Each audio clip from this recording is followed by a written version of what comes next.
Hi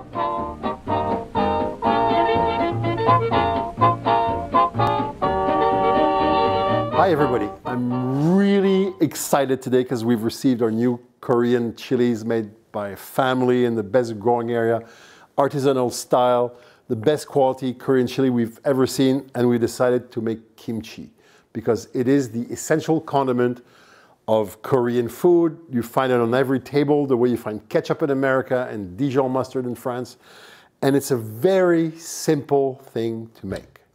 What you need first is Napa cabbage or Chinese cabbage. This big green cabbage, you just cut it in four and chunk it up. The first step is to salt it. And we got a bowl of warm water here and about a cup of salt. And don't panic, we're not gonna eat this salt.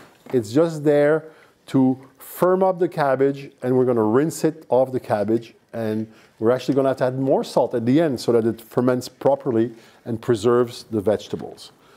So we put our cabbage in the water, make sure it penetrates, there's no air left in it, and then we leave it there for about 4 minutes. All we gotta do after that is to drain it upside down and let it drain for an hour. Sometimes I do that in the morning, and when I come back in the afternoon, I finish my kimchi. 2, 4, 6 hours draining is all you need to firm up your cabbage and remove the excess water. Now that our cabbage has been salted and has drained for an hour or two, we're simply going to make the chili paste that is the base and the flavor of the kimchi. You can put as much garlic as you like. The measurements for the vegetables are really what you find. You can do kimchi with all sorts of vegetables, but this is a very Korean version. Almost every home makes something that's very similar to this version. You put as much ginger as you want, and you put about half a cup of Korean chili or more if you like it a lot hotter. Korean chili is not an overly hot chili. I put about 4 tablespoons of salt because we're going to need it to ferment these vegetables so that they pickle nicely and have a nice flavor. We add a little water, just enough to make a coarse paste, and we grind it.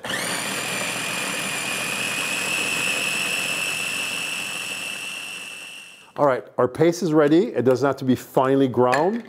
It just needs to be evenly chopped. And wow, garlic, ginger, chili. It's going to be great. All right, we have here Chinese pears that have been cut up in little pieces, green onions, carrots, and daikon or Chinese radish. That's all been cut in little pieces. And we just simply put them in the bowl and put our paste with it. There we are. And we're going to rinse this out with a little bit of water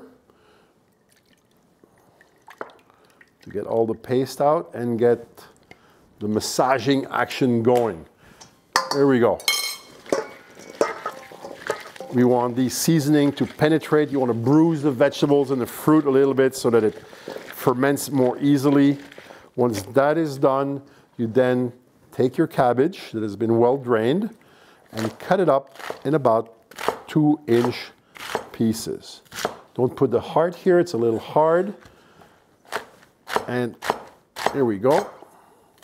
There are, of course, as many versions of kimchi as there are Korean families. And my apologies to those Korean who will be offended. I just like it this way. It's a simple way of doing kimchi. Here we go. Massage this nicely. Add a little water. Voila. And massage it so that you bruise the vegetables, and this will help the salt to penetrate and the water to come out and make the fermentation liquid that will ferment your kimchi. Basically, you've done all your work here. What's left is to put it in jars. I have a big jar here. You have nice big mason jars, that works too. The other essential part here is to make sure you pack it in. If it's a smaller jar, use a big wooden spoon. That works very well. Pack it in nicely to release the juice, remove as much air as possible, and let the bacteria go to work. Cover it without sealing it so that the gas that's going to form can escape. And when it's been bubbling for about 24 hours, in the summer it'll take 2 days, in this winter it might take up to 4 days.